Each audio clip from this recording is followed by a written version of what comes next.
Hey, folks, good morning and welcome to another episode of Steelers Morning Rush. I'm Alan Saunders. It is Friday, August 22nd, and the preseason is over. And boy, am I glad. Last night's preseason game against the Carolina Panthers was a football game that I have watched. A bit of a slog for most of it, a penalty-filled affair, a mistake-filled affair, and the worst thing that you never want to see, an injury-filled affair, as both Brandon Johnson and Derrick Harmon left the game with injuries that appear to be, at least in the short term, significant. Harmon with what Mike Tomlin called a knee sprain. I saw Brandon Johnson after the game in a walking boot.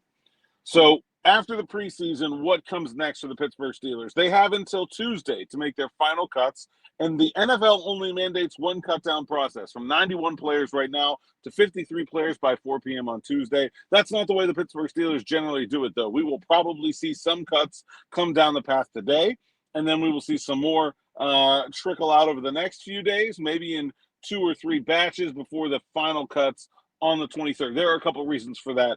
First and foremost, the Steelers are going to practice. I expect them to practice this weekend. They will have at least 2 and probably 3 practices between now and the cutdown deadline. But there are a bunch of players that the Steelers know are not going to make this team, and it doesn't do anyone any good to have them practice for games they're definitely not going to play in. The Steelers don't want to be giving away their game plan to players that are about to go hit the free agent wire that the New York Jets could very easily pick up.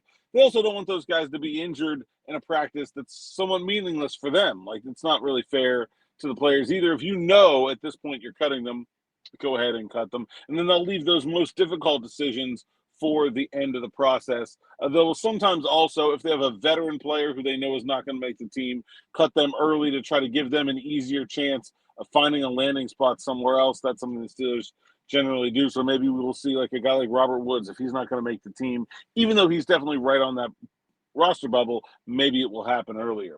I had a lot of questions in the last 12 to 18 hours about injuries and how they're going to impact the Steelers cut down. Obviously, Derrick Harmon's injury, a significant part of that, but the Steelers also dealing with a number of other players. In fact, some players on the roster bubble that are also dealing with injuries. So I wanted to lay out the injury process here when it comes to the cut down from the 90-man roster to the 53-man roster. The Steelers and all NFL teams get 2 slots for players that they can put on the injured reserve list before the cut down from 90 to 53 and bring them back during the season. So last year they used those on Dylan Cook and Logan Lee. They ended up actually not bringing either of them back. They cut Dylan Cook from the IR and then put him on the practice squad. Logan Lee stayed there the rest of the year. But here's the thing about those 2 slots. They have to count against the team's 8 IR returns over the course of the season. So if you use those 2, you're down to 6 for the rest of the regular season. That clock resets in the playoffs. Also, if you want to do more than 2, you can, but those players first have to go to the 53 and then go to the injured reserve. That is why you'll see sometimes a veteran player get unexpectedly cut and then immediately re-signed. So let's say the Steelers wanted to put Cory Trice on IR return. He's been dealing with a hamstring injury, has yet to practice from that injury. And so they would cut James Pierre on Tuesday at 3 o'clock, 4 o'clock. Then Cory Trice makes the team, then immediately place Cory Trice on IR to return, and then re-sign James Pierre. Now, you have to pick a veteran like Pierre who doesn't have to go through waivers. Otherwise, you could lose him, and you also have to explain to the player what you're doing and that it won't impact their money at all and anything like that. Players, of course, are not paid at this time of year until the first regular season week. So there's that. Any other player who's placed on injured reserve before the cutdown or as part of the cutdown from 90 to 53 will miss the entire regular season. So like a guy like Dante Kent, for example, I think there's a player at the bottom of the depth chart for sure, was sort of on the roster bubble or at least in the mix to make the roster before his injury, but now hasn't practiced in weeks, was a 7th-round pick anyway. I think could be a candidate to just spend the entire year on the injured reserve. Sucks for him, but that is the way the business works sometimes. Another player that plausibly could be in that mix, who also could be in the IR return mix, is Will Howard. Now, we've seen Will Howard out there doing everything but throwing. In fact, I heard he is scheduled to throw today.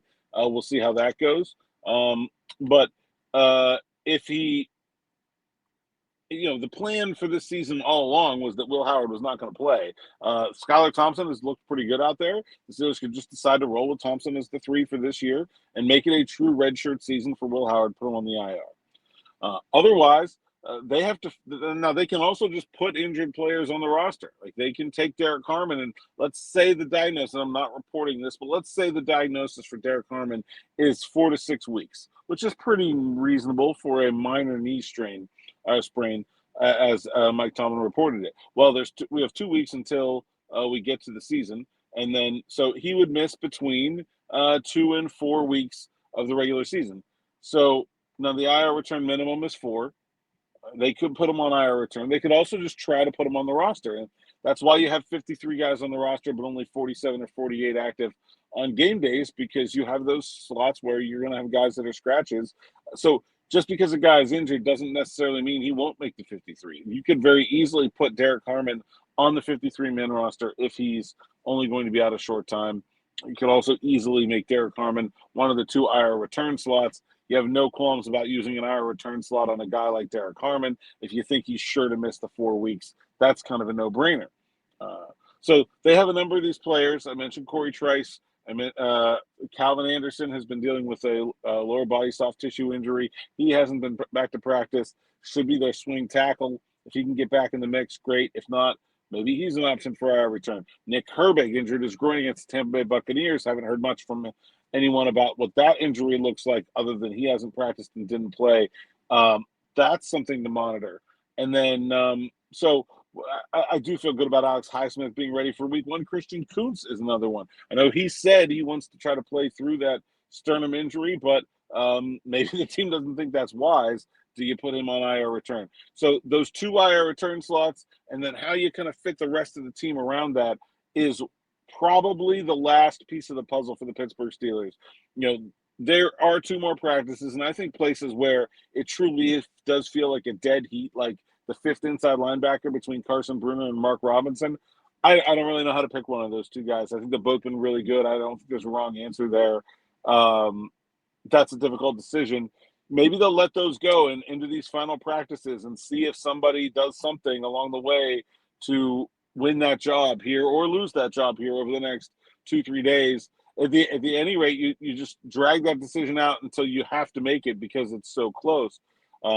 But I do think a lot of the other decisions about who's going to make the roster is going to be about the health of other players. If Derrick Harmon's going to miss time, Logan Lee has to make the team. I only had 6 defensive linemen on my last 53. You can't deal with an injury with 6 defensive linemen. So Logan Lee has to be on if Derrick Harmon's going to miss time.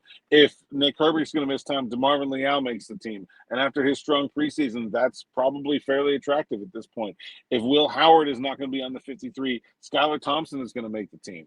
And so those are and the health of those players, I mean, you want to wait until the last second, until you have the most up-to-date medical information about what you think is going to happen with those players. And remember, we're cutting players on Tuesday. They don't play for another week and a half after that. The following, not the next Sunday, but the following Sunday. And so, you're really projecting, okay, Nick Herbig is here on Tuesday at 4 p.m. Where is he going to be Sunday the 6th at 1 p.m.? That's still a pretty, especially when you're talking about a soft tissue injury, that's still a pretty up-in-the-air projection that far out. And so they're going to wait as long as they can to get the best injury news they have for their own players to decide what happens with guys like Skylar Thompson, DeMarvin Leal, Logan Lee, Cory Trice, Beanie Bishop, who also didn't play in this preseason game and I believe is dealing with some kind of injury as well. They need to know what's going on with those guys before they can decide about the fates of those other players on the roster bubble.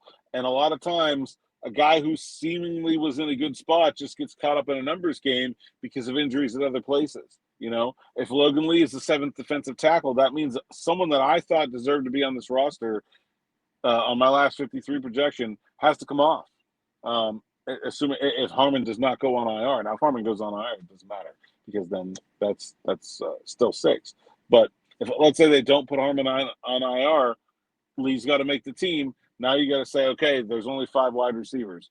Now you need to say, okay, there's only 9 DBs or there's only 4 inside linebackers. Someone has to go somewhere. I can't imagine 4 inside linebackers, but just saying. So that's the process that should play out over the next few days. Of course, you also have Omar Khan talking to other general managers about trades and how do they factor in to all of this discussion as well. If the Steelers are able to add a wide receiver before roster cutdown or right after, that's they can certainly do that as well. But lots of moving parts here over the next few days for Omar Khan and the Pittsburgh Steelers. A very busy time of the year for the general manager, and I think it will be interesting to see how the injuries play into the Steelers roster cutdowns. That's all I got for this morning. Afternoon drive, we'll have Smitty and DB.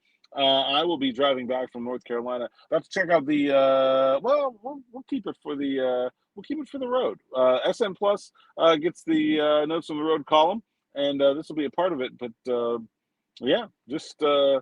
just us sitting on the YouTube channel, maybe we'll keep that quiet. So go over to SteelersNow.com, sign up for SN Plus. You get my Notes from the Road column either tonight or tomorrow morning. And then we're having an SN Plus subscribers only live stream Monday at 6 p.m. Me, Smitty, DB, and I've opened it up to the whole rest of the team, and they all want to join too. So come hang out with us on Monday evening and go over to SteelersNow.com, click on the membership tab in the top right, and you can sign up as well. It is what fun trips like this. There were only a handful, and when I say a handful, I mean a handful of Pittsburgh media that made the trip to Carolina. Me and Ed Thompson there for SteelersNow.com is because of our SN Plus subscribers. So we thank you, and we hope we can give you guys the best of our stuff on the road. All right, that's all I got for this morning. Until next time, which for me on this channel will be Monday morning. Thanks for listening. Thanks for watching, and enjoy.